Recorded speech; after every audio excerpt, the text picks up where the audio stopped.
हाँ तो बच्चों, पिछली क्लास में हमने क्या पढ़ा था? पिछली क्लास में हमने पढ़ा था परावर्तन के बारे में। परावर्तन क्या होता है?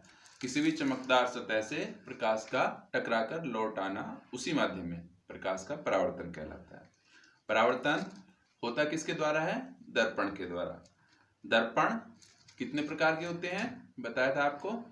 समतल दर्पण, उत्तल दर्पण और अवतल दर्पण। समतल दर्पण वो होता है जो कांच के किसी प्लेन पीस को उसकी एक तरफ अगर पेंट कर देते हैं तो उस दर्पण को समतल कहते हैं। उसके बाद बताया था मैंने गोलीय दर्पण के बारे में। गोलीय दर्पण क्या होता है? किसी खोखले गोले को काट कर उसके एक हिस्से के द्वारा जो दर्पण बनाया जाता है इस तरह का, उस दर्पण को हम कहते हैं गोलीय दर्पण। अच्छा, इसमें कुछ परिभाषाएं थी गोलीय दर्पण की। मुख्य अक्ष जैसे कि ध्रुव, वक्रता केंद्र और वक्रता त्रिज्या। मैं इनको भी आपको दोबारा याद दिला देता हूं। वक्रता केंद्र किसे कहते हैं? जिस गोले से हमने दर्पण का हिस्सा लिया है, उत्तल का हो या अवतल का हो, उस गोले के केंद्र को हम कहते हैं वक्रता केंद्र। तो वो हो जाएगा उस दर्पण का उत्तल या अवतल या गोलीय दर्पण का वक्रता केंद्र। और जिस गोले से हमने ये गोलीय दर्पण लिया है, उस दर्पण की त्रिज्या को हम कहते हैं वक्रता त्रिज्या। उसके बाद जो हमारा दर्पण है, जो हमारा परावर्तक या अपवर्तक पृष्ठ है, तो उसके मध्य बिंदु को, जैसे हमारा दर्पण है, इसके मध्य बिंदु को हम कहेंगे ध्रुव, दर्पण का ध्रुव। और मुख्य अक्ष किसी दर्पण के ध्रुव को के बीच से होकर जाने वाली रेखा को हम कहते हैं, क्या कहते हैं? मुख्य अक्ष दर्पण की। इसके बाद मैं आपको बता दूं चिन्ह परिपाटी किस तरह से हम लेते हैं। हमें इसकी गणना करनी है कि वस्तु अगर कहाँ रखी है, यहाँ रखी है, तो उसका प्रतिबिंब कहाँ बनेगा, कैसा बनेगा। तो उसके लिए सदैव एक सूत्र है, 1/f बराबर 1/v प्लस 1/u। इसके लिए मेन बात हमें ये ध्यान देनी है कि दर्पण के बाईं तरफ यदि वस्तु रखी है तो उसकी वस्तु की दूरी को लेंगे हम माइनस के साथ में। सारे लेफ्ट हैंड साइड की दूरियां होती हैं नेगेटिव में, और दर्पण के दाईं तरफ राइट हैंड साइड की दूरियां होती हैं पॉजिटिव में। ठीक है, तो प्रतिबिंब अगर हमारा राइट साइड में बनना है तो हम पॉजिटिव लेंगे। v का मान, v होती है प्रतिबिंब की दूरी और f होती है दर्पण की फोकस दूरी। इसके बाद मैं आपको बताऊं कि दर्पण का आवर्धन क्या होता है। आवर्धन माने वर्धन, कि वो हमारी वस्तु की लंबाई को, असली ऊंचाई को कितना बढ़ाता है या घटाता है, उसको हम कहते हैं आवर्धन। इसे m से प्रदर्शित करते हैं, m फॉर मैग्नीफाइंग पावर। तो ये क्या होता है? दर्पण का किसी भी आवर्धन को हम कहते हैं प्रतिबिंब की ऊंचाई और वस्तु की ऊंचाई के अनुपात को हम कहते हैं उस दर्पण का आवर्धन। उससे हमें पता लगता है कि इस दर्पण की कैपेसिटी कितनी है। अच्छा, एक बात और, उत्तल दर्पण और अवतल दर्पण का प्रयोग मैंने बताया था आपको कि उत्तल दर्पण का प्रयोग आप बताओ कहाँ करते हैं? उत्तल दर्पण का अक्सर हमने देखा है कि सबसे मेन चीज है जो गाड़ियों के शीशे होते हैं, back side mirror, rear view mirror जो होते हैं, उसमें उत्तल दर्पण होता है। इसकी खास बात ये होती है कि प्रतिबिंब उत्तल दर्पण हमेशा सीधा बनाता है और वस्तु से छोटा बनाता है। अवतल दर्पण प्रतिबिंब बड़ा बनाता है, तो हम उसका प्रयोग यहाँ नहीं करते। जहां हमें चीजों को बड़ा करके देखना होता है, फैला के देखना होता है, वहां हम अवतल दर्पण का प्रयोग करते हैं। इसके बाद हम फोकस के बारे में बात करेंगे। उत्तल दर्पण और अवतल दर्पण का फोकस क्या होता है। उत्तल दर्पण की बात करें हम, पहले चलो अवतल दर्पण ले लेते हैं। अब ये एक अवतल दर्पण है।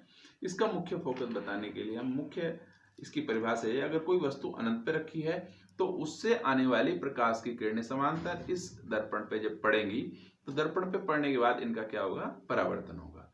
परावर्तन होने के बाद, क्योंकि ये इसकी वैसी सतह से हो रहा है, दबी हुई सतह से परावर्तन हो रहा है, तो सारी की सारी किरणें मुख्य अक्ष के किसी बिंदु पर जाकर मिल जाएंगी। तो उस बिंदु को जहां ये सारी की सारी किरणें परावर्तन के पश्चात मिलती हैं, उस बिंदु को हम कहते हैं अवतल दर्पण का मुख्य फोकस।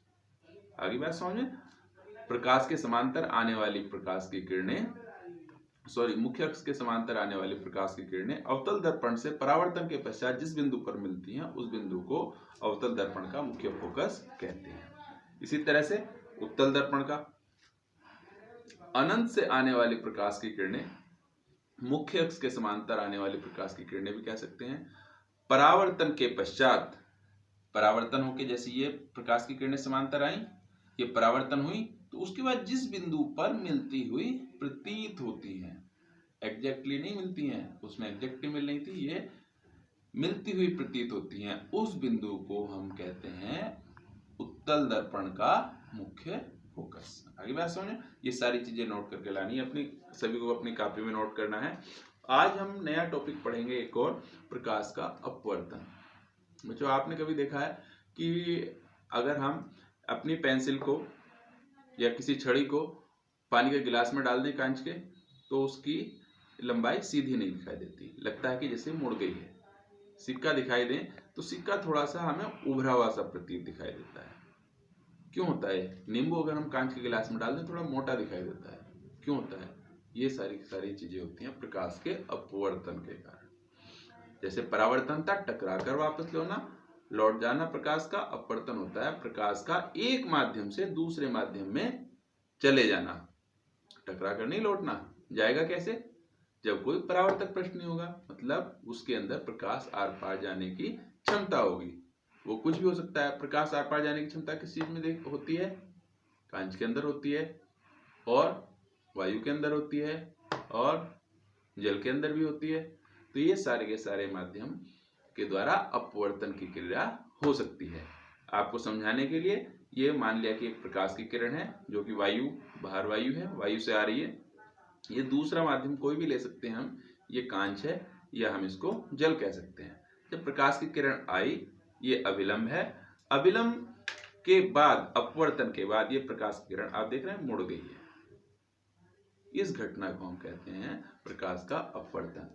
जब प्रकाश की किरण एक माध्यम से दूसरे माध्यम में जाती है तो वह अपने मार्ग से विचलित हो जाती है। इस घटना को प्रकाश का अपवर्तन कहते हैं। यह है अपवर्तन की परिभाषा, सभी अपनी कॉपी में नोट करेंगे इसको, ठीक है। और इसके दो नियम हैं, अपवर्तन के दो नियम हैं। पहला अपवर्तन का नियम है जो परावर्तन का था कि आपतित किरण, परावर्तित किरण और अभिलंब। जैसे ये आपतित किरण हो गई, ये अपवर्तित किरण हो गई, और ये अभिलंब हो गया। ये तीनों के तीनों एक ही तल में होते हैं। नंबर 2 बात, परावर्तन में क्या था कि आपतित किरण और परावर्तित किरण होता था। इसमें थोड़ा चेंज है ये वाला नियम कि आपतन कोण, ये आपतन कोण जो अभिलंब के साथ में कोण बनता है, आपतन कोण कहते हैं, इसको क्या कहते हैं? आई। तो इसकी साइन या साइन आई, आपतन कोण की ज्या, साइन को हिंदी में ज्या कहते हैं, आपतन कोण की ज्या, और अपवर्तन कोण की ज्या। ये रिफ्रैक्शन हो गया, वो रिफ्लेक्शन था, ये रिफ्रैक्शन हो गया, तो इसको भी आर से दिखाते हैं। तो अपवर्तन कोण की ज्या ये क्या हो जाएगा? Sign are. इनका रेशो क्या होता है? एक कांस्टेंट होता है या नियतांक होता है, जिसको हम माध्यम का अपवर्तनांक कहते हैं।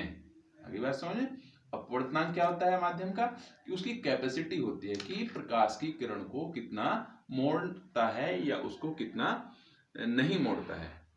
जैसे आवर्धन था दर्पण में, इसी तरह से इसमें जो कांच जिसके द्वारा प्रकाश का अपवर्तन हो रहा है वो होता है अपवर्तनांक, उसका गुण। तो अब अपवर्तनांक की बात करें, अपवर्तनांक क्या होता है? वायु में प्रकाश की चाल और माध्यम में प्रकाश की चाल के अनुपात को उस माध्यम का अपवर्तनांक कहते हैं। वायु से प्रकाश की चाल फिक्स है, वायु में प्रकाश की चाल, और उस माध्यम में अलग अलग हो सकती है, शहद में हो सकता है अलग हो, ग्लिसरीन में अलग हो, वायु में अलग हो, तो उस माध्यम में प्रकाश की चाल कम हो जाएगी। कांच के अंदर ज्यादा कम होगी, पानी के अंदर और कम होगी। तो उन दोनों चाल के अनुपात को हम कहते हैं प्रकाश का अपवर्तनांक। आज के लिए इतना ही है, और मैं ये जो बता रहा हूँ इस सारे का सारा आप नोट करेंगे। इस वीडियो को बार बार देख के अपनी नोटबुक में इस अध्याय का सारे क्वेश्चन आंसर करने हैं। इस फॉर्मूला के आधार पर अगर कोई नहीं होता है तो मुझसे संपर्क करेंगे। दूसरी बात, सभी बच्चों ने जिन्होंने अभी तक आरोग्य सेतु ऐप डाउनलोड नहीं किया है, मैं उनसे बार बार अनुरोध कर रहा हूँ कि वो डाउनलोड कर लें। वैसे तो सभी ने कर लिया हमारी क्लास के, लेकिन आपके आसपास में, आस पड़ोस में जिनसे आप कह सकते हैं, सभी से कहें। ये आपकी सुरक्षा के लिए है। ये एक सूचना तकनीकी के ऊपर आधारित ऐप है जिसके द्वारा हमें संक्रमण को रोकने में जबरदस्त मदद मिलती है और हमें पहले से ही सूचना मिल जाती है। जैसे हमें सैटेलाइट के द्वारा पहले ही पता लग जाता है कि बारिश आने वाली है, हम तैयार हो जाते हैं, तो ऐसे ही हमें ये एक सैटेलाइट के द्वारा, जीपीएस ब्लूटूथ के द्वारा सूचना देता है कि आपको संक्रमण हो सकता है या आप संक्रमित व्यक्ति के संपर्क में आ चुके हैं। तो अपना ध्यान रखना है। ठीक है बच्चों, ये करना है और सभी को क्लास मिस नहीं करनी है। Thank you.